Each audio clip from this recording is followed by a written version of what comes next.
G'day YouTube, QuietPenguin here, and welcome to my first video of the month. Like I said, I'm going to be making at least one video every day for the month of February, so here I am. And to start us off, I thought I'd make some videos of matchups with my MechMage deck that I used to get to Legend in January. So here we go, this is the first one. So let's see what matchup we get. And I'm mainly doing this just so that I can show you guys how the deck plays in each matchup. So I'll make sure that I do at least one video against every class, so that you can see how the deck plays against different classes and stuff. Hopefully it'll be pretty valuable.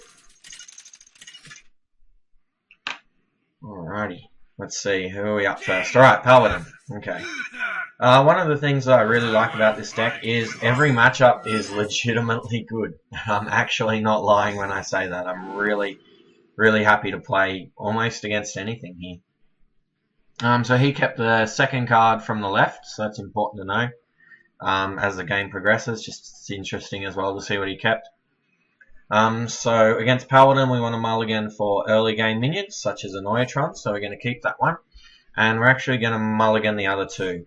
So we're looking for cards like Mech Warper, maybe a Frostbolt, and the most important card in the Paladin matchup is Goblin Blast Mage, because one of the easiest ways for Paladin to beat you is by using an early muster for battle.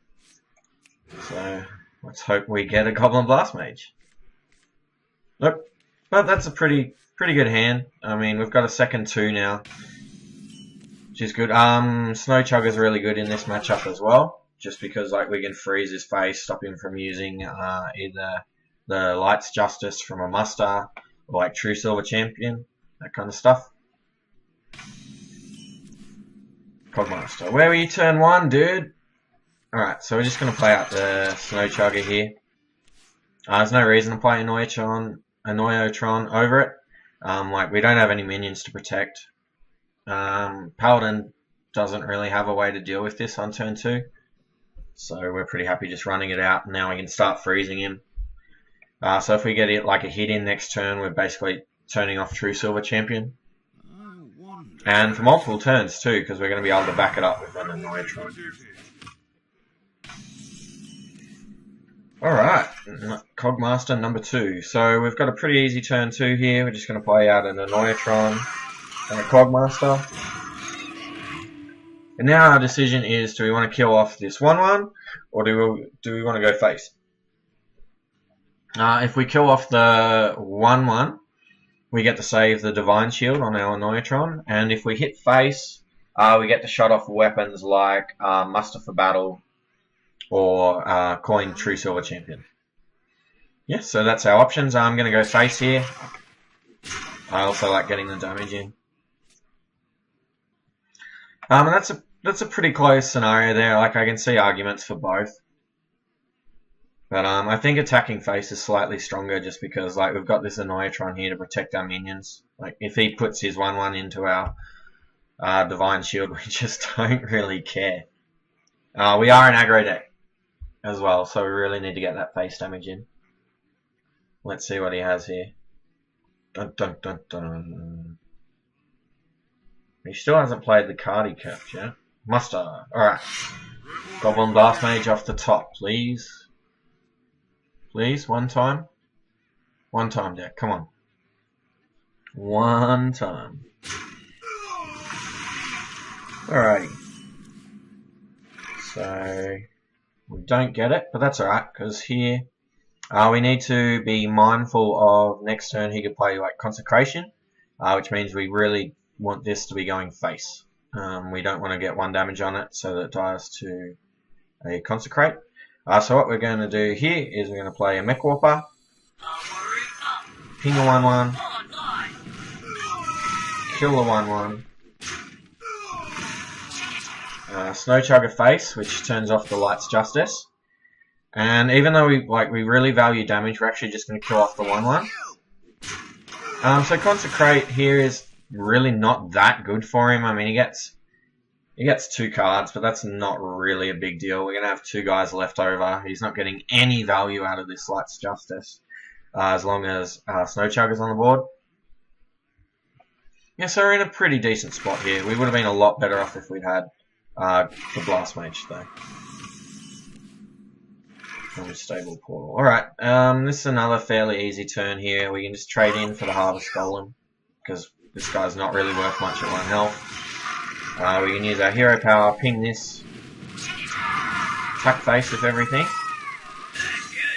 and keeping him frozen, again really important, and we get to play a Mech Yeti. So he can like go coin, equality, consecrate, but you know, we've got a follow up of Cogmaster, we've got Unstable Portal, and we're on our way to an Archmage as well, which is pretty sick. And it looks like he's playing Strifeco's version. I mean, I believe that had 1 copy of Acolyte of Pain. Wasn't seeing a ton of playing Paladin before that, which means we pretty much know his whole list, which is nice. So here again, another fairly easy turn. I think we're just going to start off by playing Unstable Portal and see what we get.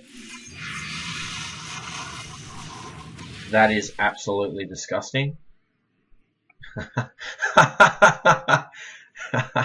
So I didn't want to hold the Unstable Portal here for Archmage, simply because we're already going to get a spare part off Mech Yeti, and we really just want to keep on advancing the board. We can't really hold stuff for Archmage, just in case. We're going to win more games by playing our cards. So we're going to Fire Elemental, kill that Acolyte of Pain. We'll just trade off our Taunt here. It's not like he plays any haste cards, and we're freezing all his weapons. We could play out a Noyatron here, but not really any point. I mean, his best play here is going to be like Equality Consecrate, and if he does that, we're going to wish we played the Noyatron. So we're actually going to play it.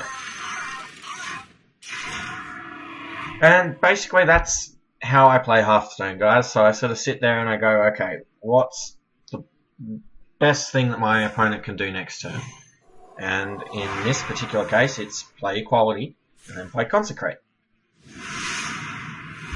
And so, like, that does get rid of the Divine Shield on our Noyatron, but playing it means that we've got a minion out. And we really just want to keep hitting him here, because he's really, really close to dying.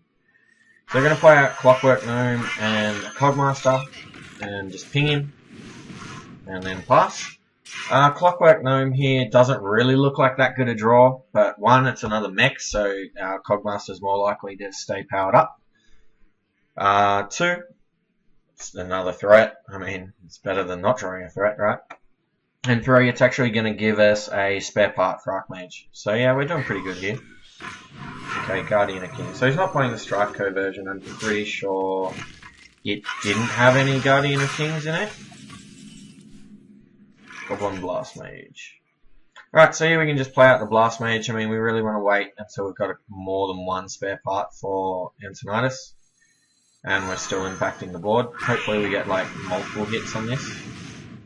And that's enough. So here we can ping that off. It's important to note Goblin Blast Mage isn't a mech, which means we have to hit with this first. And then we can hit with the Clockwork Gnome. And voila! I'm not playing any spare parts here because we're saving them for Archmage. And I mean, like, technically this feels kind of bad just because he has like a million cards in hand. We're actually doing fine. He's giving us Taunt and playing Black Knight.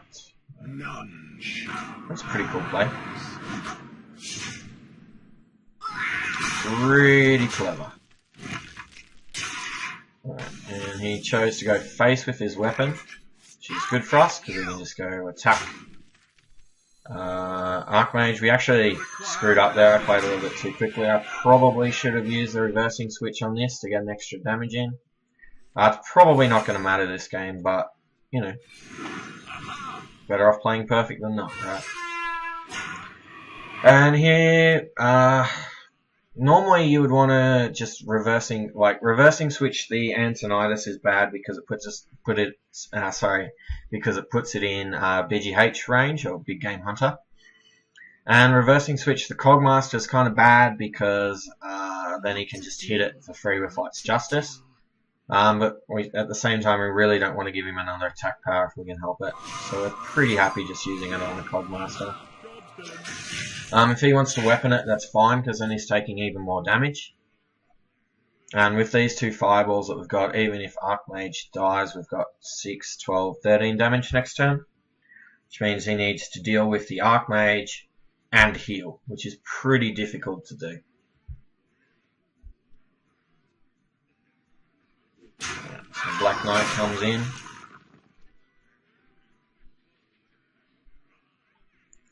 Follow the rules. We're going to follow the rules. We're going to play a True Silver Champion. Bang! He's still dead to fireballs. And we win, guys. And we even get Leroy off the top. And so that's like, imagine if for some reason we'd only had like one spare part there, we probably still would have had to play Archmage. And we would have just drawn this sweet Leroy off the top. That would have been really cool. So we're going to play. Attack face.